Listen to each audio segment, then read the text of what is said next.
Kristus ada di antara kita. Bapak Ibu Saudara yang terkasih, di hari yang penuh dengan berkat dan anugerah Tuhan, di hari Tuhan ini kita berkumpul bersama di dalam penyembahan kita kepada Tuhan Allah kita. Saudara, pembacaan firman Tuhan pada hari ini yaitu tentang Tuhan Yesus menyembuhkan hamba seorang perwira Romawi. Ya. Dan judul dari renungan ini ialah iman yang menggetarkan Allah. Iman yang menggetarkan Allah. Saudaraku, perwira Romawi ini tentu berlatar belakang orang kafir, penyembah berhala, ya. Dia bukan orang Yahudi. Tetapi yang kita baca pada hari ini ialah perwira Romawi ini atau orang asing ini datang kepada Tuhan kita Yesus Kristus untuk meminta pertolongan. Kenapa dia tidak pergi kepada dewa Venus, dewa Mars, dewa Jupiter, atau dewa-dewi Romawi lainnya? Tetapi mereka, perwira ini khususnya, datang kepada Kristus. Jadi kita melihat bahwa perwira ini berpaling dari berhala-berhalanya kepada Tuhan Sang Pencipta. Nah, di ayat yang ke-8 sampai yang ke-9, ketika Tuhan menjawabnya, "Aku akan datang ke rumahmu." Tetapi perwira ini menjawab, "Tuhan, aku ini tidak layak menerima Tuhan dalam rumahku. Katakan saja sepatah kata, maka hambaku itu akan sembuh."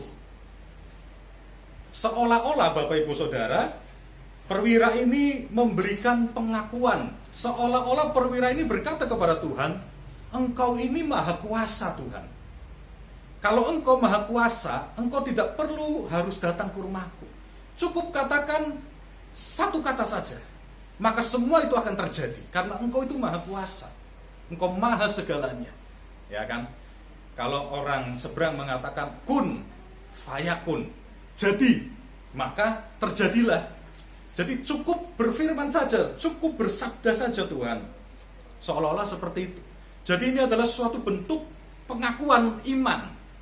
Ya, engkau itu maha kuasa, katakan saja sepatah kata, maka hamba itu akan sembuh. Saudara, inilah iman yang Tuhan tuntut, yang Tuhan inginkan dari orang-orang yang mulai berpaling kepada Tuhan. Dahulu ketika kita belum di dalam gerejanya, kita termasuk orang-orang yang tinggal di dalam kegelapan.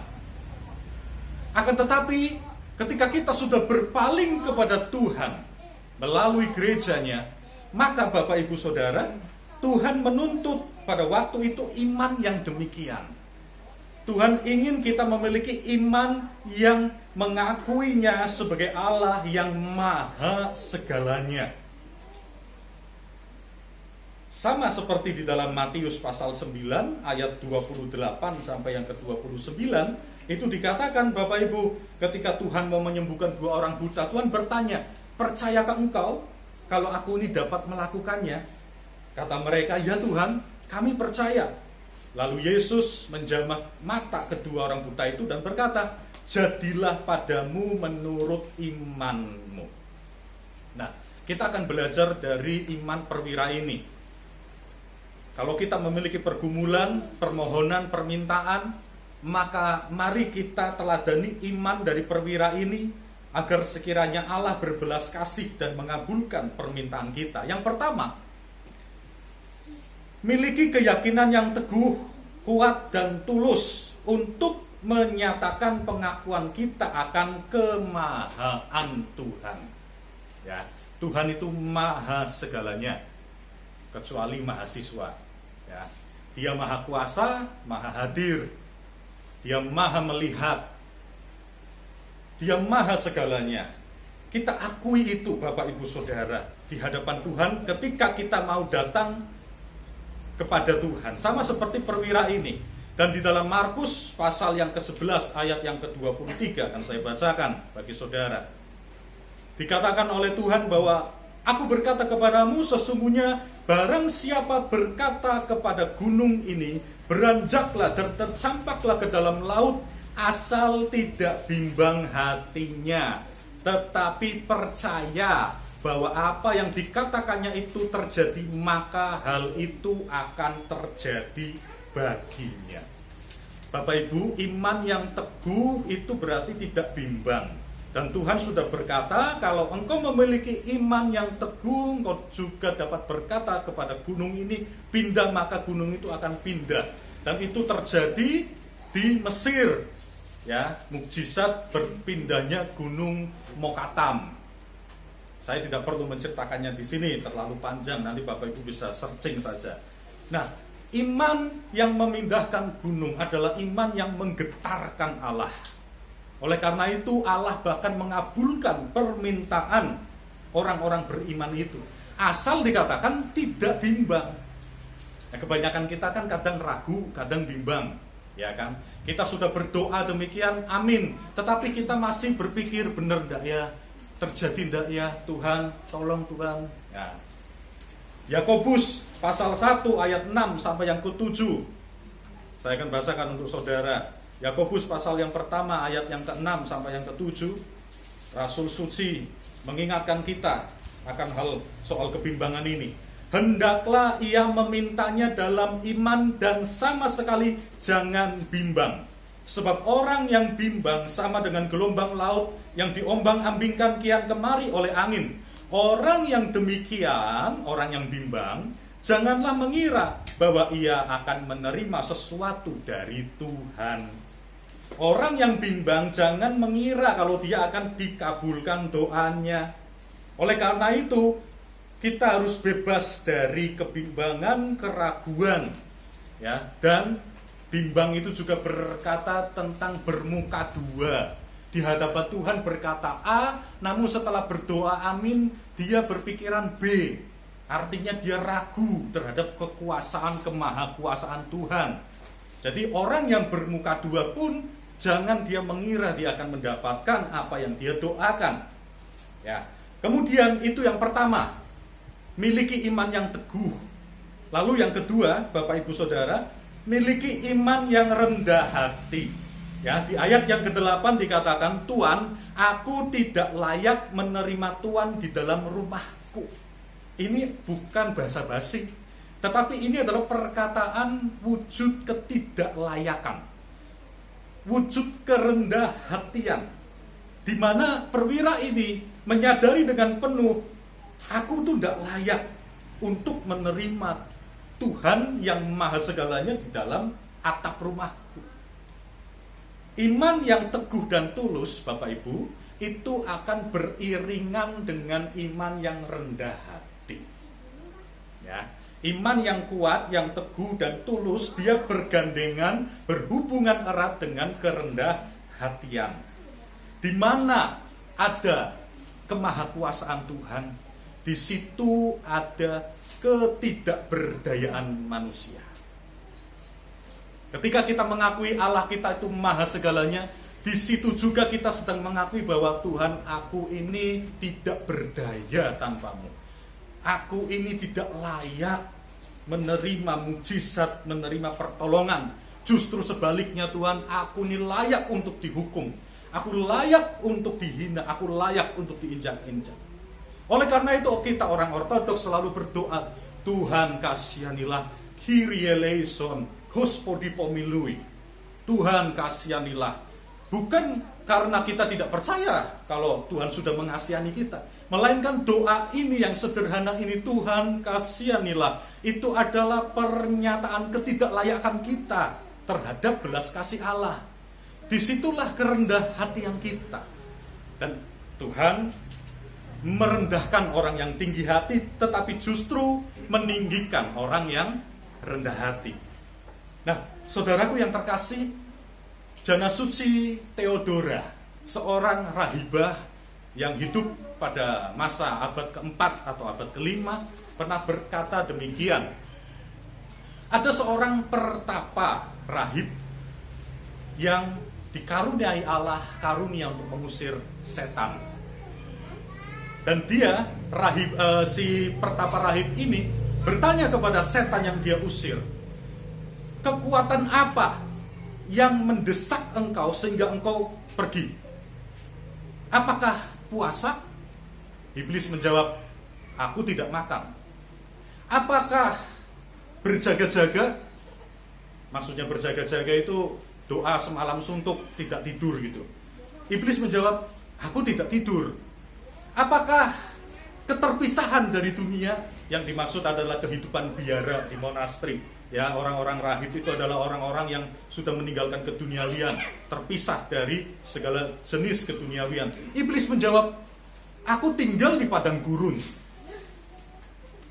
Lalu apa yang membuat engkau didesak untuk pergi? Iblis menjawab, kerendah hatian. Lihatlah bagaimana kerendah hatian menang atas iblis. Jana suci Daniel, seorang rahib juga, murid dari Jana suci Arsenius, berkata, ada seorang putri dari penguasa di negeri Babel yang kerasukan setan pada waktu itu di Mesopotamia. Dan imam-imam yang menolong di situ berkata kepada ayah dari putri yang kerasukan setan ini, Baginda, hanya rahib-rahib tertentu yang bisa mendoakan dan mengusir setan dari anakmu. Tetapi kalau kita mengundang rahib ini, dia tidak akan datang karena kerendah hatiannya. Oleh karena itu, cobalah utus beberapa prajurit pergi ke pasar, bertemu dengan rahib-rahib itu yang sedang berjualan anyaman, keranjang, dan berpura-puralah untuk membeli dagangannya. Bawalah mereka ke rumahmu untuk transaksi jual beli. Barulah di situ kita akan meminta rahib itu mendoakan putrimu. Sang penguasa ini menyetujui itu. Dan akhirnya rahib ini berhasil dibawa ke rumah dari putri yang kerasukan setan itu. Ketika sang rahib baru menginjakkan kakinya di pintu rumah penguasa itu, putri yang kerasukan setan ini berlari menghampiri rahib itu dan menampar pipi dari sang rahib. Lalu apa yang dikatakan oleh rahib itu? Dia tidak berkata apa-apa. Dia justru memberikan pipinya yang satu. Kemudian si putri yang kerasukan setan ini berteriak, dan setan di dalam dirinya mengerang dan berkata, sungguh menyakitkan. Perintah Kristus menyuruh aku untuk pergi. Akhirnya si putri ini disembuhkan. Coba Bapak Ibu, tanpa perlu teriak-teriak, dalam nama Yesus, pergi, keluar, tanpa perlu berteriak-teriak demikian. Rahib yang Tuhan sucikan dan kuduskan, tanpa berkata itu ditampar, lalu dia memberikan pipi yang hilang sesuai dengan perintah Kristus dalam Matius pasal yang kelima. Jika pipi kananmu ditampar, berikan juga pipi kirimu. Hanya dengan melakukan itu, si iblis pun pergi. Kerendah hatian. Betapa kerendah hatian dari perintah Kristus ini membuat iblis pergi. Oleh karena itu Bapak Ibu Saudara, iman yang rendah hati itu akan menggetarkan hati Allah. Ya. Saya akan bacakan di dalam 1 Petrus pasal 5 ayatnya yang kelima. Bahwa Allah menentang orang yang congkak, tetapi mengasihani orang yang rendah hati. Lalu yang ketiga yang dapat kita pelajari dari iman perwira ini adalah iman yang mengasihi sesamanya. Di ayat yang ke-6 dikatakan oleh perwira ini, Tuan, hambaku terbaring di rumah karena sakit lumpuh dan ia sangat menderita. Tuan ini peduli terhadap orang lain, meskipun orang lain itu adalah hamba, budak. Tetapi Bapak Ibu, orang ini peduli terhadap sesamanya. Dia tidak melihat status sosialnya sebagai budak, tetapi dia melihat budak ini adalah sesamanya manusia, dan dia mengasihi sesamanya manusia ini. Dan oleh karena kepeduliannya, dia datang memohon, berdoa kepada Tuhan untuk menyembuhkannya. Bapak Ibu, betapa seringkali saya dan saudara berdoa meminta sesuatu kepada Tuhan, tetapi di dalam hati dan pikiran kita masih ada rasa tidak suka, masih ada rasa benci terhadap sesama kita manusia. Ya kan? Nah, saat ini Kalau kita masih seperti itu, mari kita sama-sama bertobat kepada Tuhan. Tuhan berfirman di dalam Injil Matius pasal yang kelima, kalau engkau mempersembahkan korban di atas mezbah dan engkau teringat kepada saudaramu yang mana engkau memiliki suatu ganjalan, maka tinggalkanlah korbanmu itu, pergilah kepada saudaramu itu, mintalah maaf, dan kemudian setelah itu datang kembali dan persembahkan korbanmu lagi. Nah, Bapak Ibu Saudaraku yang terkasih, iman yang mengasihi sesamanya manusia itu juga adalah iman yang menggetarkan hati Allah. Sebab hanya iman yang bekerja oleh kasih yang dapat dikabulkan oleh Allah. Jangan patah semangat apabila Bapak Ibu Saudara memiliki pergumulan, permintaan, permohonan kepada Tuhan dan Tuhan rasanya belum mengabulkan. Jangan patah semangat, tetapi kita koreksi diri kita. Yang pertama-tama, apakah kita memiliki iman yang teguh seperti perwira ini? Yang kedua, apakah kita sudah memiliki iman dan kerendah hatian? Yang ketiga, apakah kita sudah mengasihi sesama kita? Karena hanya iman yang bekerja oleh kasih yang dapat menggetarkan hati Allah. Biarlah kita pada hari ini diteguhkan dan dikuatkan melalui Injil suci dan melalui permohonan doa dari panagia kita, Sang Theotokos tersuci dan para kudus yang terberkati. Ya Tuhan Yesus Kristus Allah kami, kasihanilah dan selamatkanlah kami. Amin. Kemuliaan bagi Sang Bapa, Sang Putra, Sang Roh Kudus, sekarang dan selalu sepanjang segala abad. Amin.